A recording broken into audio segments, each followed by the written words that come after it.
Баршаңызға сәлем. Бүгін бізде осындай қызылшадан өте дәмді салат дайындаймыз. Ол үшін бізге бір ірі тісше сарымсақ қажет болады. Видеода көрсетілгендей мыжы, бұдан кейін ұсақтап турап аламыз. Егер сарымсақ езетін затыңыз бар болса, соның көмегімен езіп алсаңыз да болады.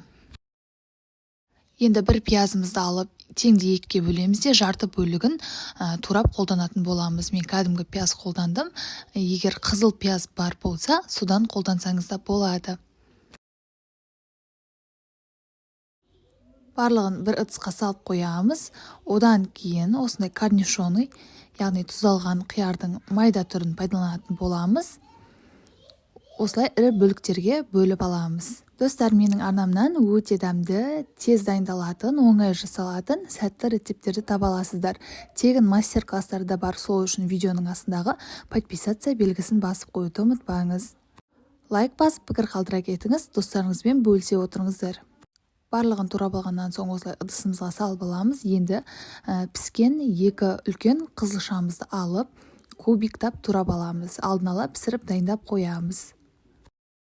Қызылша дәмді әрі пайдалы ас, сондықтан міндетті түрде осы салатты жасап көріңіздер. Видеоның жазбаша рецептін видеоның астындағы описание бөліміне жазып қалдыратын боламын. Сол жерден қарап көріп жасай берсеңіздер болады. Мінекей осылай турап алдық. Енді барлығын бір ыдысқа саламыз, үстінен жүгеріні қосамыз. Одан кейін аскөк, кинза қоссаңыздар болады. Татымына қарай тоз қостым және бұрыш қостым. Артық ештеңке қосқан жоқпын. Өздеріңіз қалауыңыз бойынша дәмдеуіштер қоссаңыздар болады. Одан кейін үстіне сұйық майды құямыз. Сонымен қасықтың көмегімен жақсылап араластырып аламыз. Осымен біздің оңай 5 минутта дайын болатын дәмді қызылшадан салатымыз дайын болды. Түрі тәбет ашарлықтай тамақтармен қосып жесеңіздер тіпті керемет кетеді. Майонезсіз жасалатын салат.